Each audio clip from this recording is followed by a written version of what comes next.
Hello friends investor, how are you? Hope all are doing well. आज के हम इस वीडियो में एक बहुत इंटरेस्टिंग सिनेरियो डिस्कस करेंगे कि how to survive without a health insurance plan. क्या ये पॉसिबल है कि विदाउट हेल्थ इंश्योरेंस आप सर्वाइव कर सकते हैं at the time of medical emergency? Let's discuss. उसमें हम कुछ ऑप्शन डिस्कस करेंगे और उन ऑप्शंस को डिस्कस करने के बाद एनालाइज करेंगे कि या क्या ये फायदेमंद रहा है हमें अवॉइड करना हेल्थ इंश्योरेंस, या नुकसान दे रहा है। तो फर्स्ट ऑप्शन है कि अगर घर में फैमिली में अगर कुछ ऐसी प्रॉब्लम आ जाती है, मेडिकल इमरजेंसी आ जाती है, तो अगर आपके पास हेल्थ इंश्योरेंस नहीं है और आपके पास लिक्विड फंड्स में या सेविंग बैंक अकाउंट में या एफडीज में जो पैसा पड़ा है वो आप यूज कर सकते हैं फॉर योर इमरजेंसी नीड, जिसमें एकदम आपको पैसा चाहिए। और ये पैसा हम जानते हैं कि एफडी से या सेविंग बैंक अकाउंट से या लिक्विड फंड से आप एक दिन के गैप में भी या सेम डे भी आप विड्रॉ करके अपना हॉस्पिटल के जो खर्चे हैं, वो हॉस्पिटलाइजेशन अगर फैमिली में गॉड फॉरबिड कोई हुआ है तो उसको आप वो फुलफिल कर सकते हैं।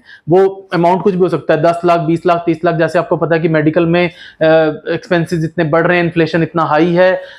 छोटा सा भी प्रॉब्लम होता है कुछ तो 5-10 लाख, 15 लाख पता ही नहीं चलता हॉस्पिटल के बिल्स में। 3-4 दिन भी अगर कोई एडमिट रह गया और छोटा सा प्रोसीजर है किसी का, या कुछ भगवान ना करे अगर कुछ कुछ सीरियस प्रॉब्लम है, तो फिर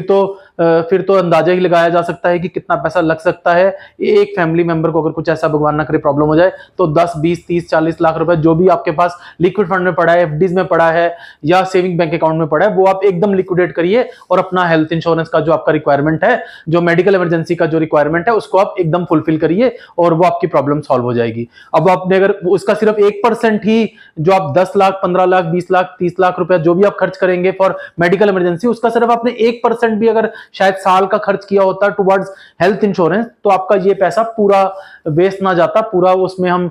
हॉस्पिटल के बिल्स में या पैसा वेस्ट ना होता, वो आपका एटलीस्ट वहां पे पड़ा रहता, या आप धीरे धीरे उसको ग्रोथ एसेट में जैसे इक्विटी म्यूचुअल फंड्स में आप शिफ्ट करके वो आगे आप अपने भविष्य के लिए, अपने अपने परिवार के फ्यूचर के लिए उस पैसे को काफी हद तक ग्रो कर सकते थे। बट अब आप, क्योंकि हमारे पास इस सिनेरियो में बात कर रहे हैं कि हमारे पास मेडिकल इंश्योरेंस नहीं है और परिवार में ऐसा कोई इमरजेंसी आ गई जिसमें इंस्टेंट पैसा चाहिए, तो सबसे पहले हमें पैसा बिल्कुल इजी जो निकल देगा, सेम डे भी निकल सकता है, वो लिक्विड फंड से निकल सकता है, सेविंग बैंक अकाउंट से निकल सकता है, डेबिट कार्ड आजकल सब कुछ है पास है, नेट बैंकिंग है, गूगल पे से आप हॉस्पिटल में जाके पे कर सकते हैं और अपना वो मेडिकल का बिल वहां पे कर सकते हैं without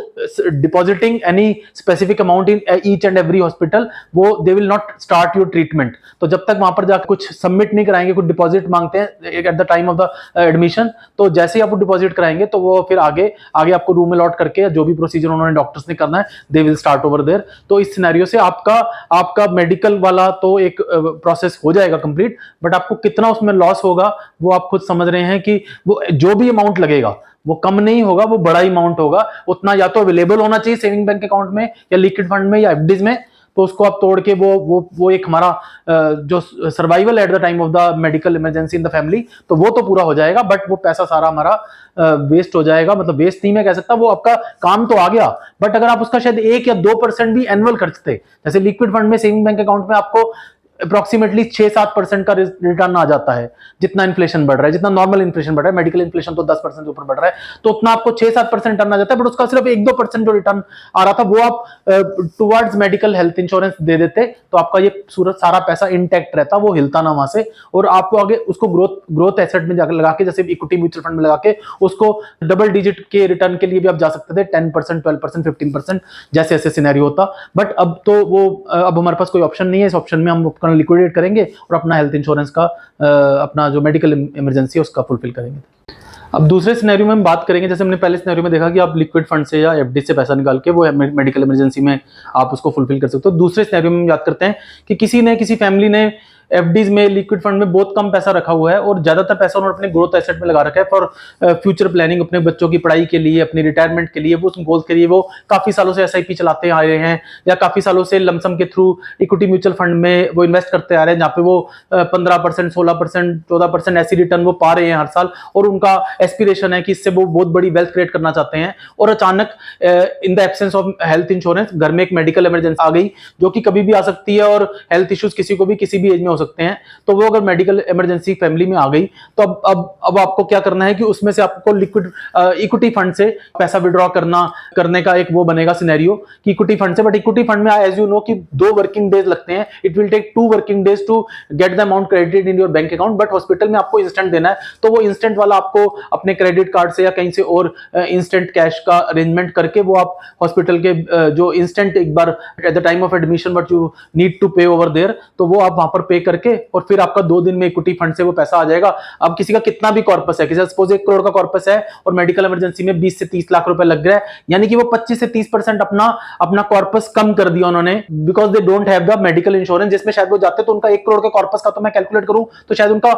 0.3-0.4% of the total corpus ही लगता मेडिकल इंश्योरेंस में। तो उन्होंने वो ना खर्च करके अगर अपना बिना मेडिकल इंश्योरेंस के वो without medical insurance they want to survive, तो at the time of medical emergency in the family, तो they need to shell out maybe 20-30% of the corpus. तो कोविड के टाइम तो हम देख भी चुके हैं, एक फैमिली में 2-2, 3-3 लोग, 4-4 लोग को एक साथ हॉस्पिटलाइजेशन करना पड़ा, और उस टाइम पर बहुत पैसा लगा। तो और कईयों को अपना इधर तक कि अपने सारे लिक्विड एसेट और सब उनको लिक्विडेट करके वो उसके बावजूद भी उनको कुछ चीज मॉर्टगेज करनी पड़ी या कुछ चीज उनको लोन लेना पड़ा, तब जाकर वो मेडिकल इमरजेंसी उनकी हॉस्पिटलाइजेशन हॉस्पिटल के बिल वो भर सके। बट इसमें इक्विटी म्यूचुअल फंड में जैसे मैं कह रहा हूँ कि 2 दिन में आपका पैसा आ जाएगा, तो उस टाइम पे आप वो हॉस्पिटल में पे करके, बट मे बी वो आपका टोटल कॉर्पस का, सपोज किसी का कॉर्पस ही 20-30 लाख का है इक्विटी म्यूचुअल फंड में, जो थोड़ा 5 या 10 हजार की एसआईपी करते हुए 5 साल हुए, किसी को 7 साल हुए, तो 20-30 लाख का कॉर्पस बर्गर बना है वो एसआईपी के हिसाब से। तो उनका अगर मेडिकल इमरजेंसी आ गया तो उनका मे भी हो सकता है पूरा ही कॉर्पस वाइप आउट हो जाए, और उनका वो स्टार्ट फ्रॉम द जीरो करना पड़ेगा, फिर वो आगे कई साल लगेंगे। तो उससे क्या है कि आगे आने वाले जो फ्यूचर के गोल हैं वो कहीं ना कहीं जरूर इफेक्ट होंगे, जैसे बच्चों की एजुकेशन है, उनकी मैरिज, अपनी रिटायरमेंट है, या कोई और गोल प्लान कर रहे थे in the absence of medical insurance. But अगर आप समझदारी से अपनी फैमिली के लिए एडुकेट मेडिकल इंश्योरेंस लेके रखेंगे तो ऐसा सिनेरियो कभी नहीं बनेगा, क्योंकि उसमें आपका कैशलेस चलता है, सिर्फ आपने हॉस्पिटल में जाना है और पैनल वाले हॉस्पिटल में जाना है जिस कंपनी की आपके पास हेल्थ इंश्योरेंस पॉलिसी है, तो दे विल पे। और ऑलमोस्ट आप ये मान के चलिए कि 90-95% इन अ नॉर्मल सिनेरियो आपका वो हॉस्पिटल का पे हो जाता है। सपोज आपका 10 लाख का बिल बन रहा है तो शायद आपको 20-30 हजार ही देने पड़ेंगे किसी सिनेरियो में, बट हो सकता है अब तो ऐसी पॉलिसी आ रही है जिसमें आपका ग्लव्स तक, पीपी किट तक, everything is covered in that policy. तो आपको जीरो शेल आउट करना पड़ेगा अपने पॉकेट से, क्योंकि आपने टाइम पर हेल्थ इंश्योरेंस लिया, और वो आपका जो इक्विटी म्यूचुअल फंड में पैसा पड़ा है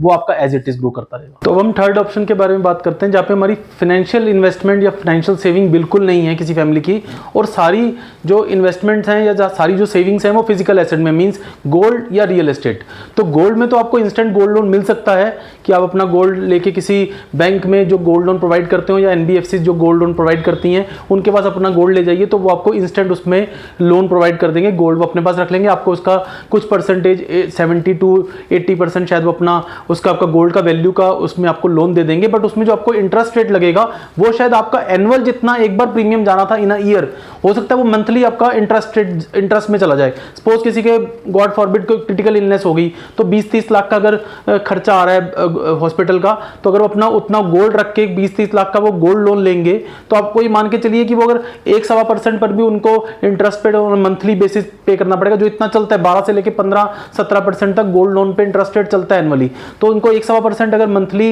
इंटरेस्ट शेड आउट करना पड़ेगा, मतलब 20 से 30 हजार रुपया, शायद इतना ही वो एनुअल एक बार खर्च कर लेते, तो ये नौबत ही ना आती कि अपना गोल्ड भी घर पड़ा रहता और वो मेडिकल इमरजेंसी भी फुलफिल हो जाती और इतना इंटरेस्ट बर्डन भी ना पड़ता। या दूसरा सिनेरियो कि फिर रियल एस्टेट बेचेंगे। रियल एस्टेट आपको पता है कि वो इंस्टेंट नहीं बिक सकता, उसमें टाइम लिक्विडिटी नहीं है। तो अब आप सेल करना चाहते हो, सेलर आप हो बट बायर कोई अवेलेबल होगा तभी वो रियल एस्टेट बिक पाएगा। अगर आप बहुत इंस्टेंटली और अर्जेंसी में वो बेचना चाहेंगे तो वो रेट रिड्यूस हो सकता है, जो मार्केट प्रिवेलिंग रेट है हो सकता है उससे आपको 20-30% कम रेट में eight the time of medical emergency वो मजबूरी में आपको 20-30% कम में बेचना पड़े, जिससे ओवरऑल वो नुकसान है कि वो एसेट भी आपका खराब हो जाएगा और वो पैसा भी आपका सस्ते में भी बिकेगा, और वो फिर वो रिमेनिंग पैसा, एक तो आपका सपोज 1 करोड़ की प्रॉपर्टी है और इंस्टेंट में मैं बेचना चाहता हूं तो वो हो सकता है 70-80 लाख की बिकेगी, प्लस वो 20-30 लाख रुपया फिर आगे मेडिकल इमरजेंसीज में जाएगा, मेडिकल एक्सपेंसेस में जाएगा। तो वो आप मान के चलिए कि वो आपका एसेट का वैल्यू सिर्फ आधा रह जाएगा। उसके बाद या हो सकता है कि अगर कोई भगवान ना करे कि बड़ी कोई प्रॉब्लम है तो वो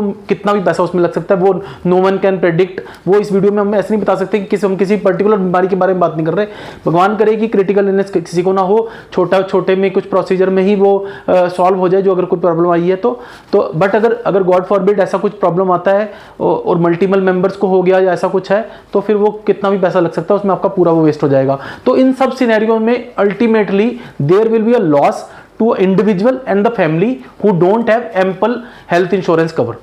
तो इसमें लॉस ही लॉस है, कोई फायदा नहीं है किसी भी सिनेरियो में। आप देख लीजिए, लिक्विड एसेट में, इक्विटी इन्वेस्टमेंट में, फिजिकल एसेट में, हर चीज में आप अपना एसेट, अपना जो आपने बहुत मेहनत करते, हो सकता है आपने 10-15 साल बिजनेस करके या जॉब करके वो एसेट बिल्ड किया हो और एक मेडिकल इमरजेंसी आई और कुछ दिनों में वो सारा पैसा, 1-2 महीने में वो सारा पैसा वाइप आउट करके चली गई और आपका फ्यूचर के सारे गोल्स और सारी प्लानिंग इफेक्ट हो गई, उसमें बहुत नेगेटिवली इफेक्ट हो गई। तो आप उससे बचिए। मेडिकल इंश्योरेंस के लिए मेरा नंबर स्क्रीन पर फ्लैश कर रहा है, आप आज ही कॉल करिए। हम आपको अच्छे से अच्छा प्लान आपकी फैमिली के लिए, जिसमें आपके सारे मेंबर्स इंक्लूडिंग पेरेंट्स जो एल्डर एज हैं या आपके बच्चे और आप खुद, husband wife, all should be covered in a medical insurance. तो इसमें क्रिटिकल इलनेस कवर रहना चाहिए, आपका पर्सनल एक्सीडेंट इंश्योरेंस भी होना चाहिए। जो ज़्यादा ट्रैवल करते हैं या ऐसा कोई जॉब है जिनका ट्रैवलिंग ज़्यादा, उनका पर्सनल एक्सीडेंटल इंश्योरेंस भी होना चाहिए। तो ये सब इंश्योरेंस अगर आपके पास रहेगा, आपको कुछ शेड आउट करना पड़ेगा एनुअल, बट उतना आप बजट बना के चलेंगे तो वो इजीली हो जाएगा, इतना कोई प्रॉब्लम नहीं रहता। और वो आप क्रेडिट कार्ड से भी पे कर सकते हैं। उसकी ईएमआई कितनी बनेगी, सपोज आपका किसी का 30-40 हज़ार रुपये एनुअल अगर प्रीमियम आ रहा है या 20-25 हज़ार एनुअल प्रीमियम आ रहा है, तो आप क्रेडिट कार्ड से पे करेंगे तो आप 6-9 महीने की इक्वल इंस्टॉलमेंट से उसको पे करके वो आप अपना मेडिकल इंश्योरेंस का फिर बिल पे कर सकते हैं। या आप आरडीज या कुछ लिक्विड फंड में आप एसआईपीज एनुअल चला के, आपको पता है कि मेरा 40 हज़ार का प्रीमियम है, 30 हज़ार का प्रीमियम है, हर महीने आप 2-3 हज़ार सेव करके वो उतना आपका जब एंड ऑफ द ईयर में जब आपका जिस भी महीने की आपका रिन्यूअल आएगा, सपोज किसी का मई में पॉलिसी होता है तो आज इस मई से 2023 की मई से वो आप 2-3 हज़ार इन्वेस्ट करना शुरू कर दो तो आपको उस टाइम पर इक्विटी फंड में, क्योंकि 1 साल बहुत पैसा चाहिए, इक्विटी फंड में हम नहीं इन्वेस्ट करेंगे, लिक्विड फंड में या बैंक की आरडीज होती हैं आप उसमें इन्वेस्ट कर सकते हो, ताकि जब आपका टाइम ऑफ द प्रीमियम आए तो आप इसको इजीली पे कर दो कि मेडिकल इंश्योरेंस, मेडिकल इमरजेंसी के दौरान आपका कोई भी नुकसान ना हो। जब भी कोई घर में कोई ऐसी प्रॉब्लम आती है, हेल्थ इश्यूज आते हैं तो मेंटली सब डिस्टर्ब होते ही हैं, बट फाइनेंशियली अगर आप स्ट्रांग होंगे और मेडिकल इंश्योरेंस आपके पास होगी तो आप उससे हिम्मत से लड़ सकते हैं। आप उसको डबल आपके ऊपर प्रेशर नहीं पड़ेगा कि एक तो आपको हेल्थ इश्यूज भी टैकल करने हैं और आपको फाइनेंशियल इश्यूज भी साथ में टैकल करने हैं, जिससे काफी मेंटल प्रेशर हो जाएगा। तो आपको अगर फाइनेंशियली आप पूरे सिक्योर्ड होंगे और आपके पास एम्पल हेल्थ इंश्योरेंस होगी तो आप इजिली उसको टैकल कर सकते हो।